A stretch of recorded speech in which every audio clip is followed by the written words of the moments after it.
Okay, now can you see me? Yes. Okay, stretch hands up, and I want you to rub very hard till you feel the heat in the palms of your hands. And now I want you to clap. One, two, three. Can we do it quickly? Really hard. Massage those hands. Ready? One. Does that feel better? Okay, now you can sit. Are you going to dance? Oh no, later on. Okay. We heard a lot of things about leadership, and a lot of us have been thinking how we can become better leaders. BSR, of course, is there, so if you want to speak to him during lunch, he is available to share more secrets. Now we come to another part of our program, and it's our panel discussion. And we have some very interesting people on the panel, and our moderator will be introducing the speakers to you. But I'd like to share some details about the moderator. So when I read about the moderator's profile, I said, oh, there seems to be something going on here. And what came across was this. I'm going to demonstrate.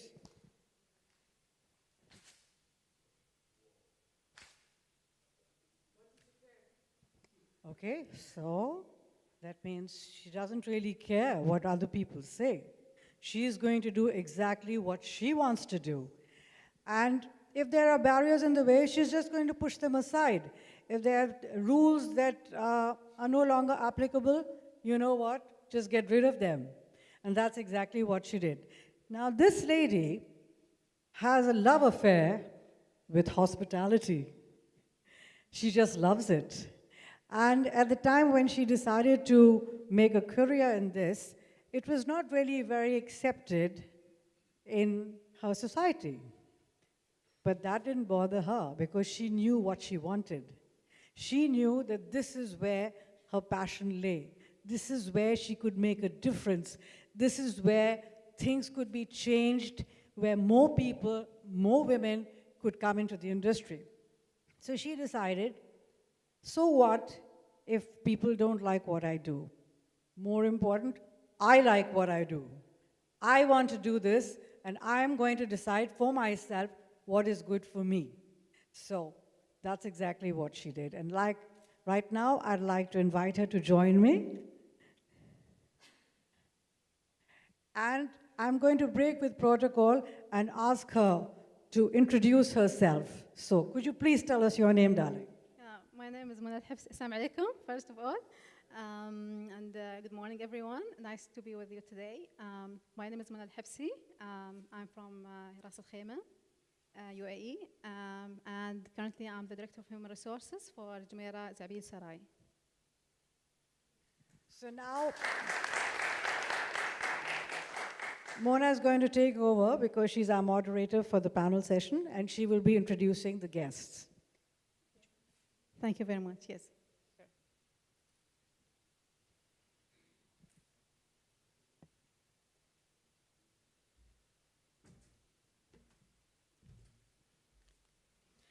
Okay, so good morning once again. I would like to start by introducing our panelists for this session, which is about leadership as a choice, not a title. Our first panelist, Rana Abu Samha.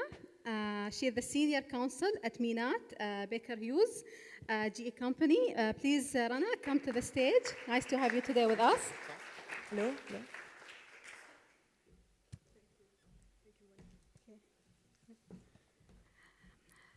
Our second panelist for today is Paul Lalovich.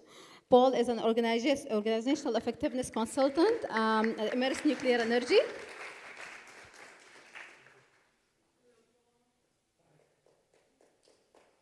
Hello, Paul. Thank you. Welcome.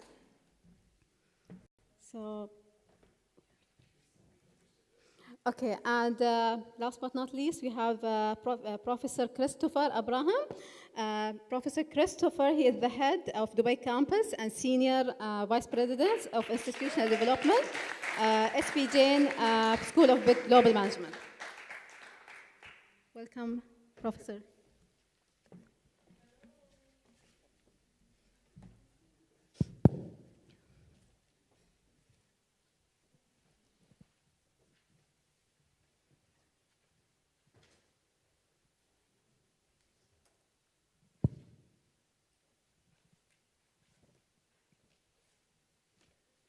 So welcome, all of you, and nice to have you, and really benefit from your experience and wealthy careers. I would like to start with Rana, first of all.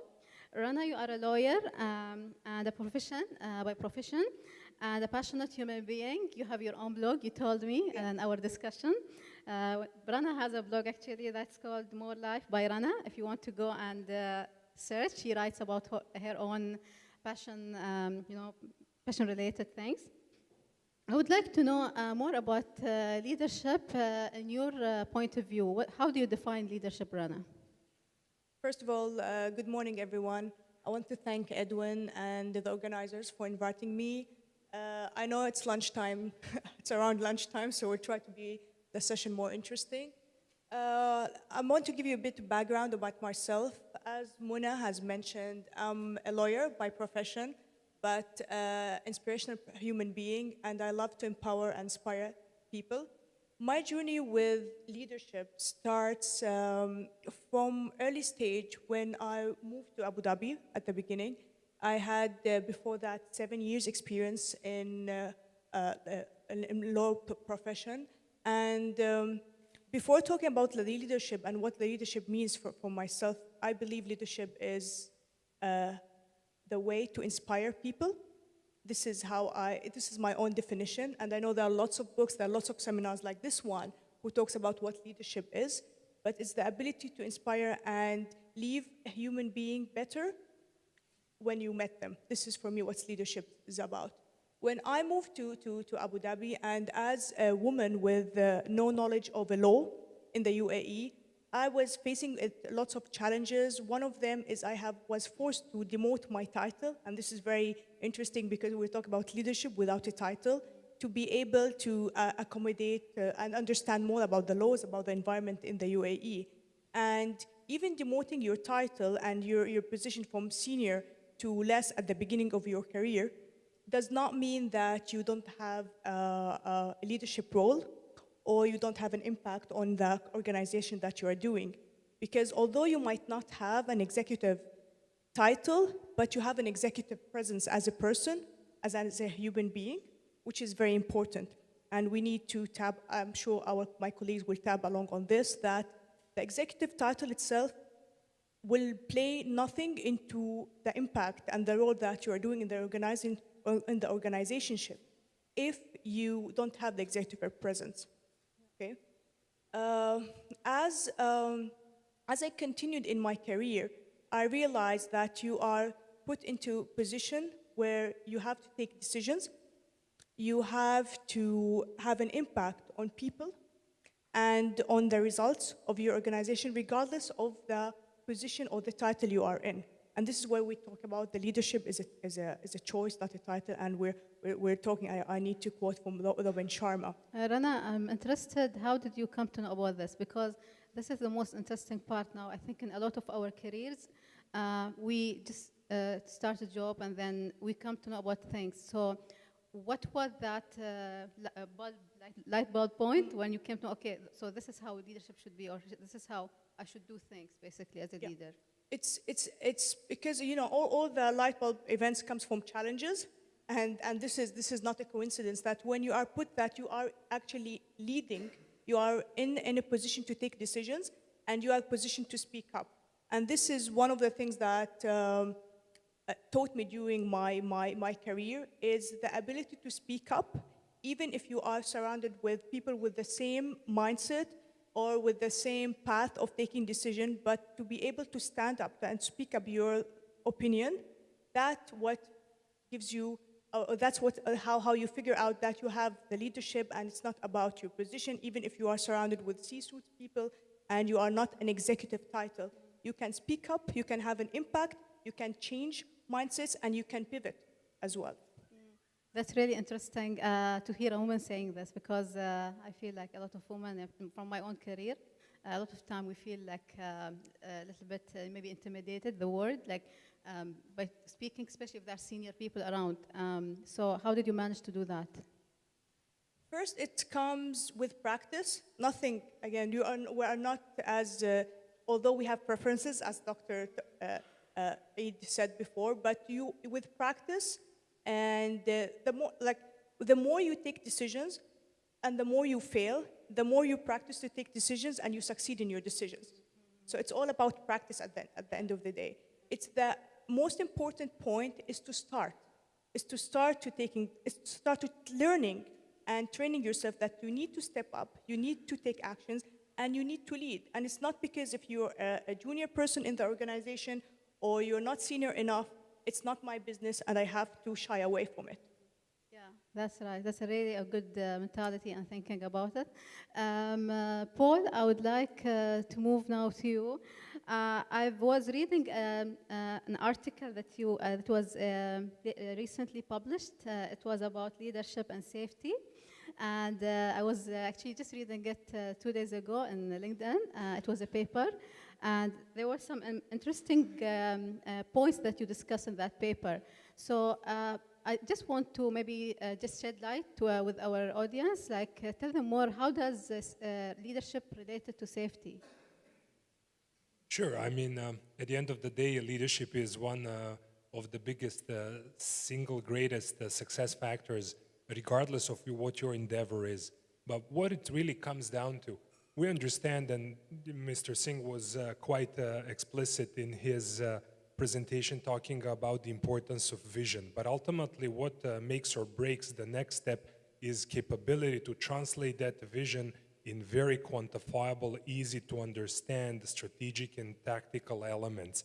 So this is one of the key success factors that I focus on, making sure that whatever leaders are planning to achieve and the organization is mandated with is actually doable. So one of those elements is obviously going to be culture of safety. I'm pretty sure if you have spent some time just reading general news, you would come across Tesla. Apparently, these guys are completely overwhelmed with the new orders, and their teams are working around the clock that is significantly increasing unsafe practices in the workplace. And no matter how great is your idea, vision, you know, if you have a significantly higher incident rate than any other organization around the world in your industry, that can tarnish your brand that you put such an effort to develop. So it all starts with the leadership, and it's really important to quantify all these elements of safety, making sure that you are a firm believer and you are a role model for your employees, that you really practice what you preach, and most importantly, that you set the right example for your employees. And this is where really leadership has to step in. And this has to be also followed by making sure that you have the right practices. So typically this is where guys like me come in, setting up the necessary infrastructure that will empower leaders to make the right decisions. So it's all about having the business intelligence, having the data-driven decision-making culture in the organization that will help leaders make the right choices within the shortest period of time.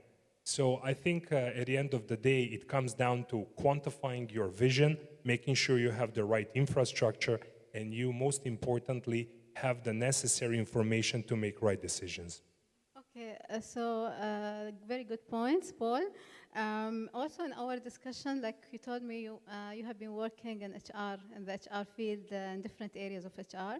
So usually these concepts like leadership and anything to do with bringing about change in organizations, positive change, how did you see these things, how did you see implementing these things like in your organizations?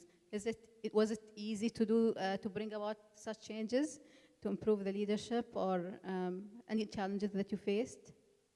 Well, when it comes to improving leadership, obviously you have to start with understanding what's your baseline, what is it that you're trying to achieve, and where you stand right now. So definitely tapping into some of the best practices when it comes to leadership assessment is a very good first step. But where I definitely spend a lot of time is making sure that leaders are accountable and making right decisions. And this has to do, again, a lot with the ability of the organization to make the right investments in the necessary infrastructure. So what kicks off the change, the whole cycle of transformation, usually has to be a commitment of the leaders. And they have to put their foot down. They need to draw that line in the sand. This is where the journey begins. And typically, if that junction doesn't happen, regardless what the endeavor is, things will collapse like a house of cards. So what my job is usually, to communicate in a very, open and frank fashion, that leaders need to be very clear with what's expected out of their employees, to set the tone and the pace, and most importantly, to describe how the success will look like, and then to make a commitment that is visible to everybody in the organization and start moving forward. That's where the true leadership comes. Is it, in your opinion, is it easy to do this? Of course not. People hate making decisions. Okay, and how do we then do It it? took me like 15 minutes to pick the tie this morning, So you can imagine when it comes to decisions that are really risky, that you have too many unknowns that you have to balance. Just imagine in any industry that is impacted by safety, be it airways, be it transportation, be it energy, it's really important that you factor in all elements necessary to make the right decision. And more often than not, you will not have a full transparency. So you can imagine, the burden our leaders are faced with when they have to make those make or break decisions. So what we as an organization have to realize that it's not always easy to be the leader. They're accountable and most visible individual in the organization when it comes to decision-making process. But we have to make sure that we do whatever is in our control to empower them by making sure that we operate in a transparent fashion, that we adhere to the best interest of the organization, that we're selfless, that we put the interests of the group ahead of personal interests and agendas, and ultimately build that necessary relationship and level of trust that will give confidence to leadership that they will make the right decision. Even if they sometimes make a mistake, that confidence will help them understand that with the team that they have and they have developed, they'll be in a good shape to make any necessary corrective actions. Does that make sense? Yeah, really. It's very good insight. Thank you for sharing with us. I'll move to Professor Christopher. Professor, I've read about your profile, and it was very interesting. You have 3 postgraduate qualifications, mashallah, in business administration, HRM, and labor administration. And also, I read that you have a PhD, a scholar in positive psychology. I just want to understand one thing. We always talk about terms related to happiness, positivity in workplaces. And these are quite abstract terms, and we want to make them more quantifiable. How do you think you do this with your students to make them understand and implement? Good afternoon, everybody. Thank you, Mona, for this fascinating question. I didn't realize that you're going to ask me something that's deeply passionate. For the last 17 years, this has been my pursuit. Now, I want to put this very clear. Happiness is not abstract. Happiness is hardcore science. So let me go back in time. Till 1991, the human system was more obsessed with what is wrong with us. I wish I could show you a slide. You'll be scared. Because for the last 100 years, we've been obsessed with looking at what is wrong with human beings. In 1991, a miracle happened. A miracle in the form of a professor called Dr. Martin Seligman. We call him the father of positive psychology. Dr. Martin Seligman took over as the president or chairperson of the American Psychological Association. And when he was looking at information pertaining, or the research pertaining to psychology, I don't know how many of you are familiar, psychology has so far 6 manuals. Each manual, which is thousands of pages, and they have a very fancy term for it called Diagnostic and Statistical Manual, DSM for short. DSM 1, DSM 2, 3, 4, 5, 6. I wouldn't recommend you to read it because It's got all the imaginable and unimaginable diseases that a human being can have. So in short, for the last 100 years, we've been so obsessed with looking at what is wrong with us. And then comes Martin Seligman. He ties up with Gallup Institute, and then they do a lot of research. And today, let me tell you, it's a revolution which is transforming the world. And it's not just mumbo-jumbo, feel-good stuff. Let's also understand and put on record that His Highness Sheikh Mohammed is driving the happiness initiative, notwithstanding writing a best-selling book on happiness. Why is happiness a science? I want to put in three perspectives. We are human beings with a biological background. We are human beings with a neuroscientific background. And we are human beings who have a behavioral dimension to it. So in the last 20 years, what has happened is that we have understood more about our brains, we have understood more about our biological backgrounds, and we have understood more about our behaviors. The sciences that have contributed to this are cognitive psychology, evolutionary biology, neuroscience, and behavioral economics. So as a result, what has happened, we today have a completely different perspective about human beings. Okay, so you asked a question, is it possible to metric it? Is it possible to record it? Well, let me introduce you to, for those of you who may not be familiar, a group of organizations across the world called Firms of Endearment. Firms of Endearment, or FOEs for short. Endearment, I don't have time, otherwise I'll keep interacting and asking you what it is another beautiful term for the word love. So some of us might be confused. What has love got to do with business? Because love is always a romantic connotation, but what has it got to do with it? The professors who've done the research identify 5 key stakeholders whom you need to love. Okay, organizations that love. So who are they supposed to love? The very simple acronym, if you want to remember it, it's called SPICE. SPICE. SPICE stands for society, partners, that is suppliers and distributors, I for investors, C for customers, and E for employees. So if you love society, you will do the right things for society. In other words, you'll give the right products and services for society. If you love your suppliers and distributors, you have healthy, meaningful, transparent relationships with them.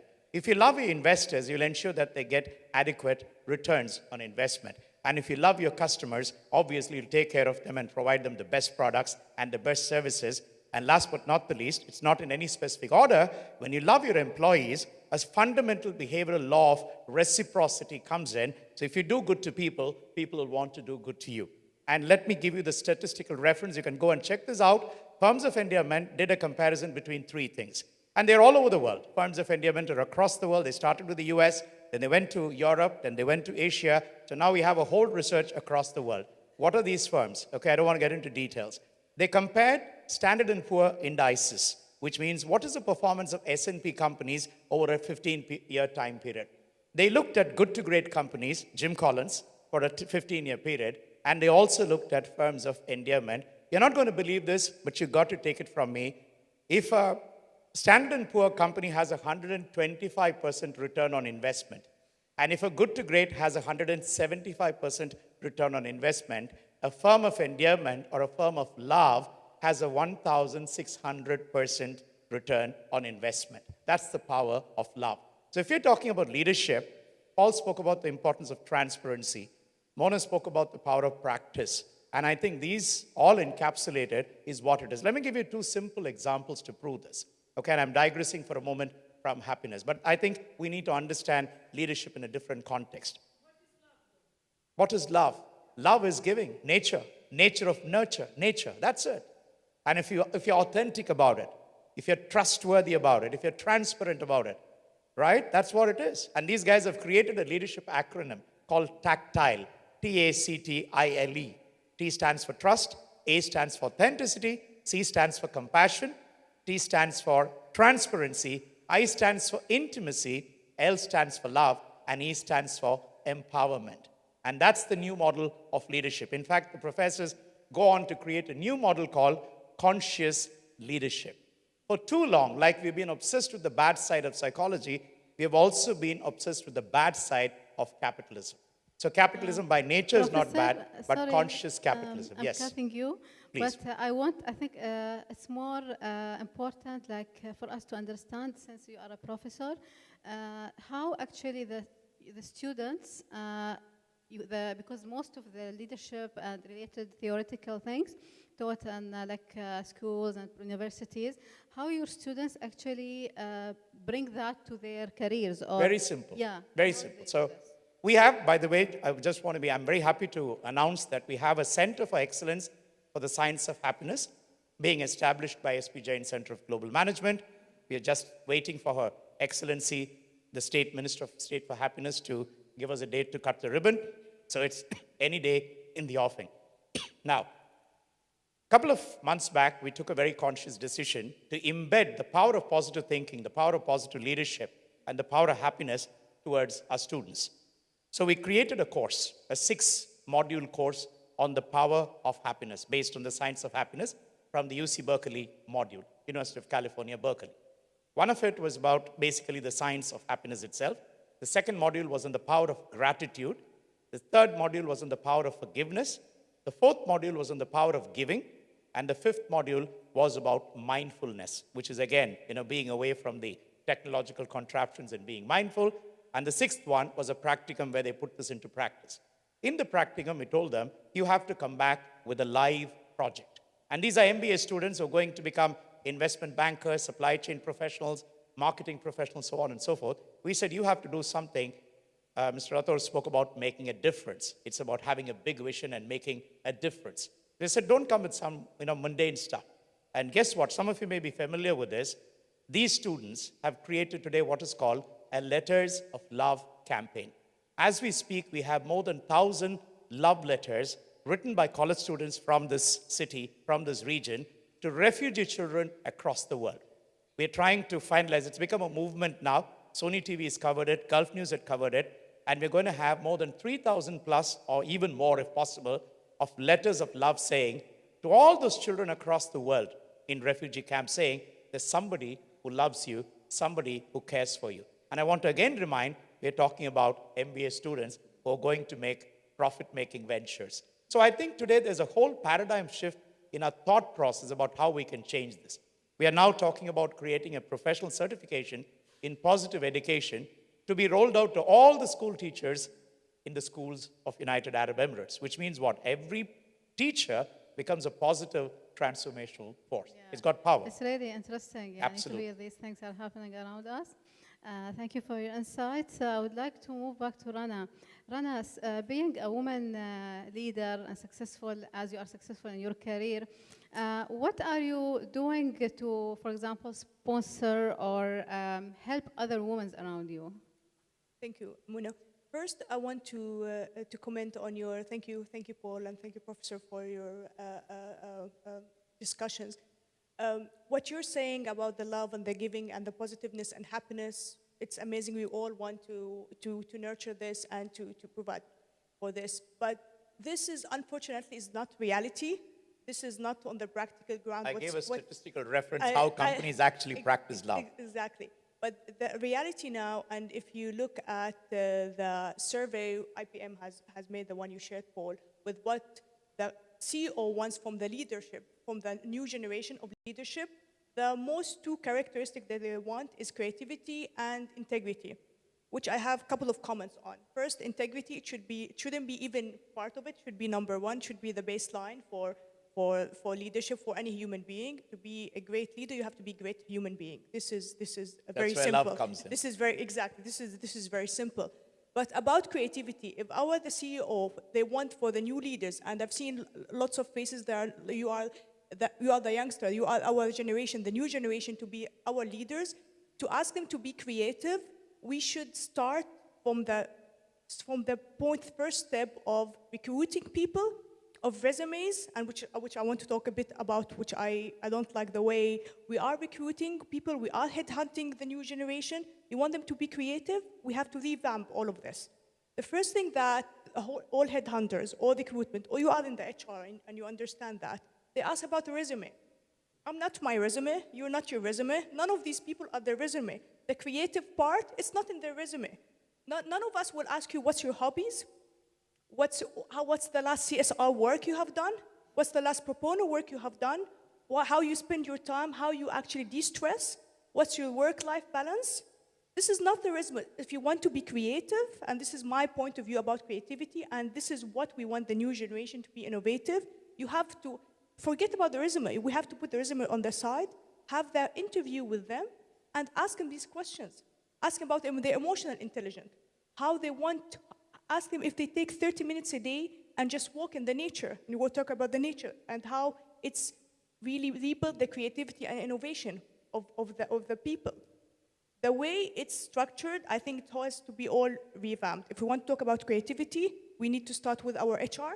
We need to start our headhunting. We need to start with our organization. The organization, if all of us and the most generation now, we're working 12, 14, 13 hours between meetings and conference calls and TPs. When's the time to be creative? When's the me time to actually sit and create how I want to solve this problem? If we want to be creative as well, and this is how it's the leadership, the new generation, why we are not putting the people in the right environment? If you are, if we're talking about like doctor as well, the conceptual, the structure, the analytical. Yeah, I think also it goes back to what Paul said. It's about safety and Exactly. creating. It's all these things together, actually. Yeah. So if we provide a safe environment, then we can give people the land to be very creative at their work. Yeah. Exactly. I want from these conferences and Edwin just not to have the conference about leadership, but to actually have a mission-based team to talk about government authorities, big international organization that if we want a new leadership, if we want a new generation, we need to start changing the way we recruit people, the way we interview people, the way we ask them. We don't ask, when we interview people, we don't tell them what the company does. What's the purpose of this company? What's the vision of this company? How I want to be creative if I don't know what's the vision of this company? Yeah, I agree with you, yes. So about the second question, so I don't want to take the time of my colleagues. The women and women leadership and empowerment and the challenges we face. I believe we have the same challenges as men, but we add to the challenges as women is one of the most important things I was talking about is the speak up. We as women tend up to be more shy in speaking up in big meetings. We have a tendency that because I'm a mother, I'm a working mom, I have kids, I have families, I have people to take care of, I cannot fulfill completely my career dreams. We have society, and you are one of the best examples that you are rebelling against society and stereotype.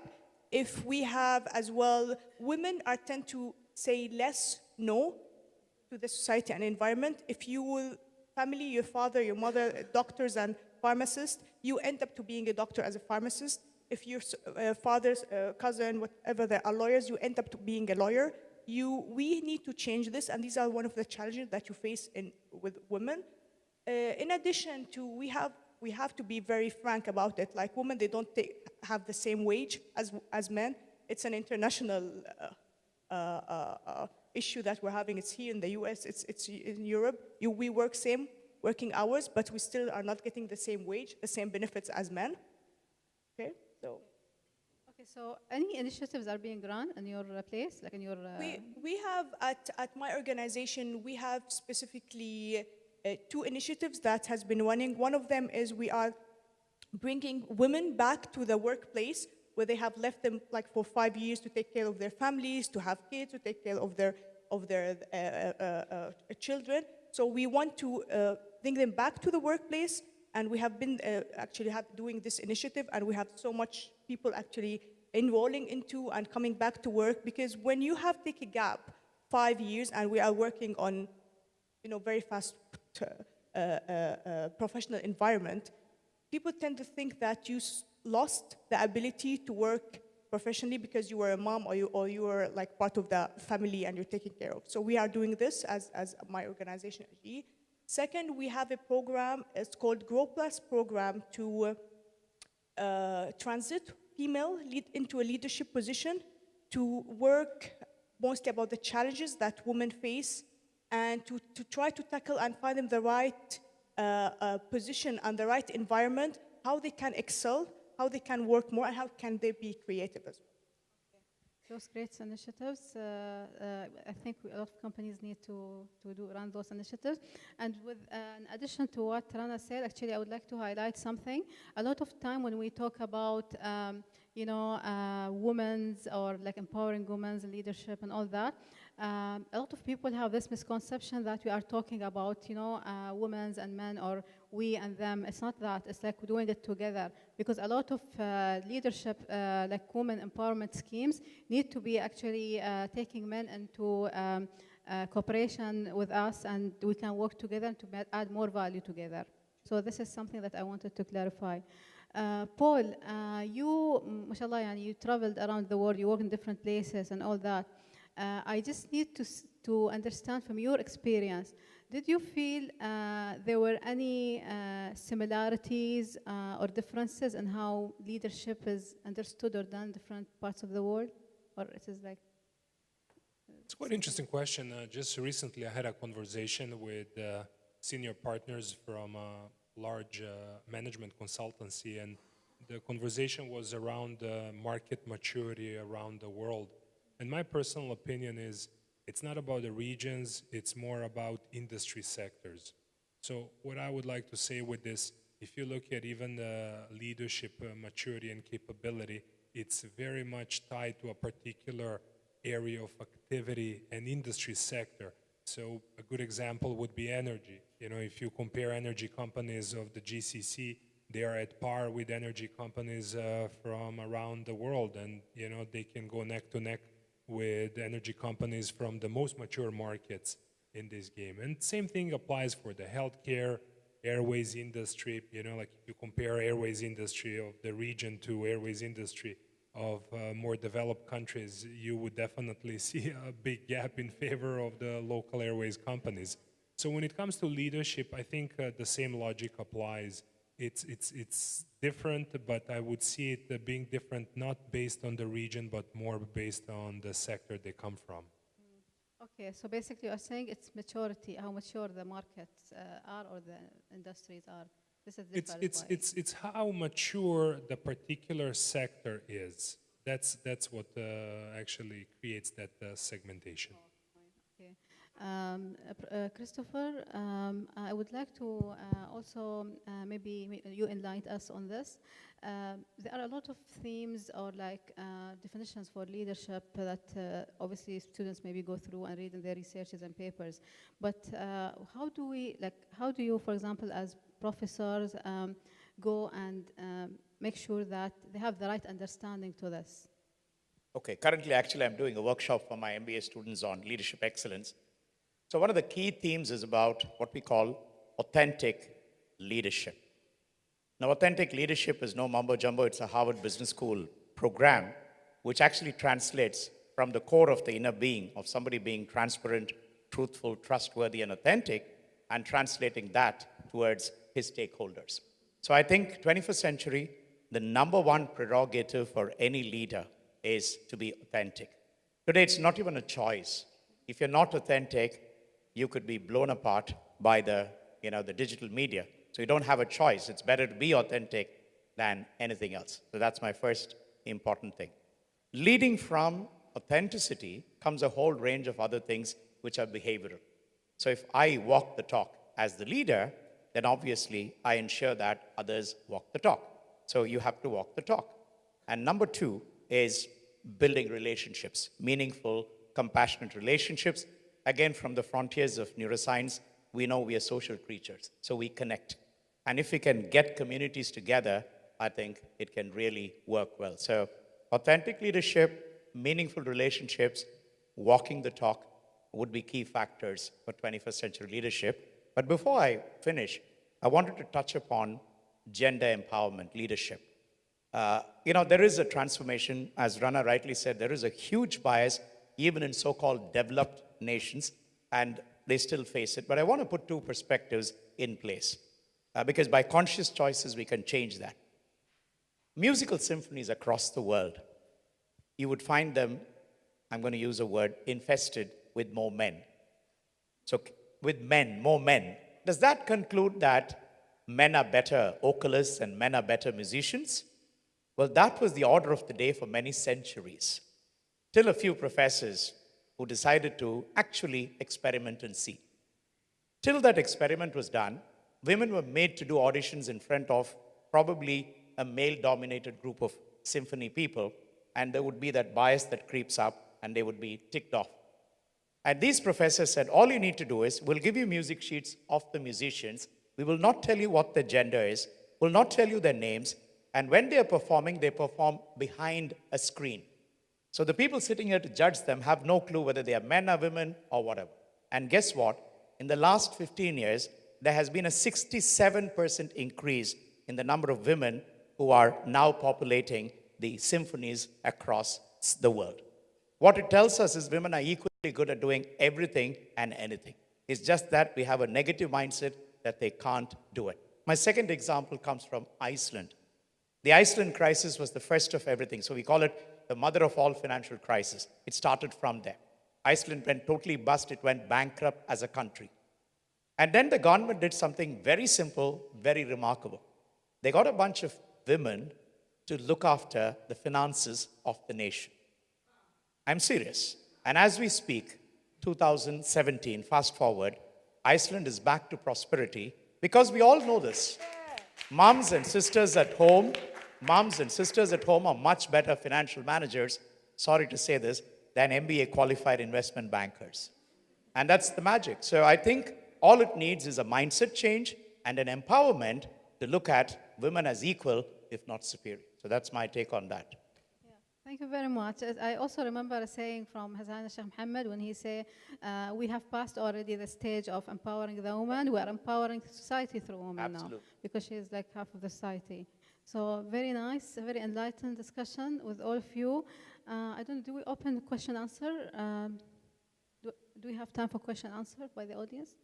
Okay. Okay, so since we don't have time for question answers, I would like just to thank my panelists, Rana, Paul, and Professor Christopher for their valuable addition to today's seminar. And you can always connect with them during lunchtime. Thank you very much, and really well done. Thank you. Thank you very much. Thank you. Thanks.